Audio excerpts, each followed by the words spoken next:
Jean, chapitre 1. Au commencement était la parole, et la parole était avec Dieu, et la parole était Dieu. Elle était au commencement avec Dieu. Toutes choses ont été faites par elle, et rien de ce qui a été fait n'a été fait sans elle. En elle était la vie, et la vie était la lumière des hommes. La lumière luit dans les ténèbres, et les ténèbres ne l'ont point reçue. Il y eut un homme envoyé de Dieu. Son nom était Jean. Il vint pour servir de témoin pour rendre témoignage à la lumière, afin que tous crussent par lui. Il n'était pas la lumière, mais il parut pour rendre témoignage à la lumière. Cette lumière était la véritable lumière qui, en venant dans le monde, éclaire tout homme. Elle était dans le monde, et le monde a été fait par elle, et le monde ne l'a point connue. Elle est venue chez les siens, et les siens ne l'ont point reçue. Mais à tous ceux qui l'ont reçue, à ceux qui croient en son nom, elle a donné le pouvoir de devenir enfants de Dieu, lesquels sont nés, non du sang, ni de la volonté de la chair, ni de la volonté de l'homme, mais de Dieu.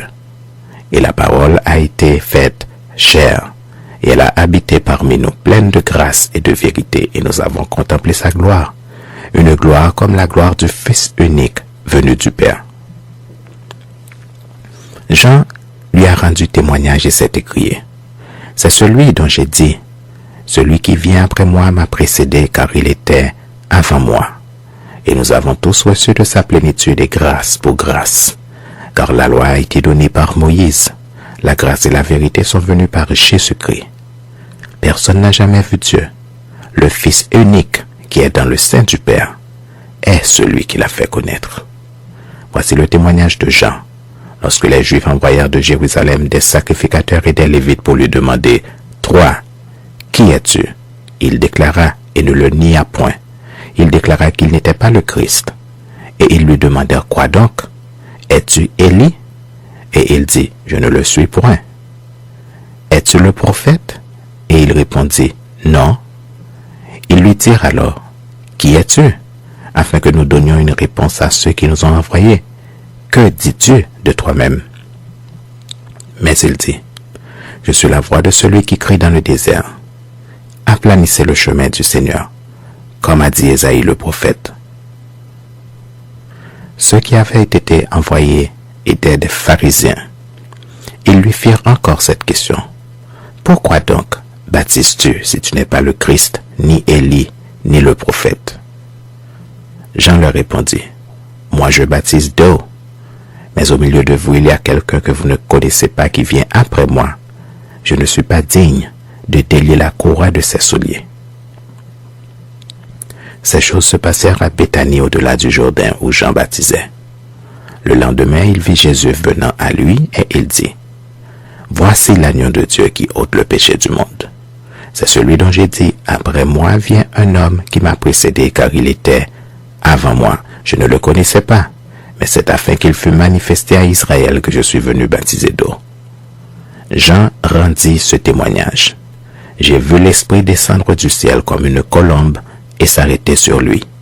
Je ne le connaissais pas, mais celui qui m'a envoyé baptiser d'eau, celui-là m'a dit: celui sur qui tu verras l'Esprit descendre et s'arrêter, c'est lui qui baptise du Saint-Esprit.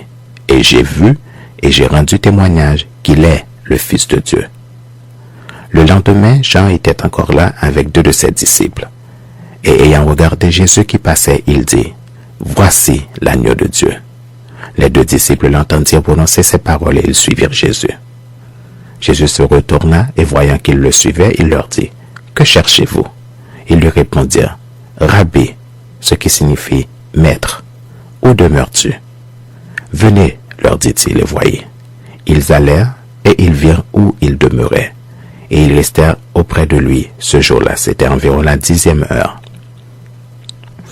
André, frère de Simon-Pierre, était l'un de ceux qui avaient entendu les paroles de Jean et qui avaient suivi Jésus.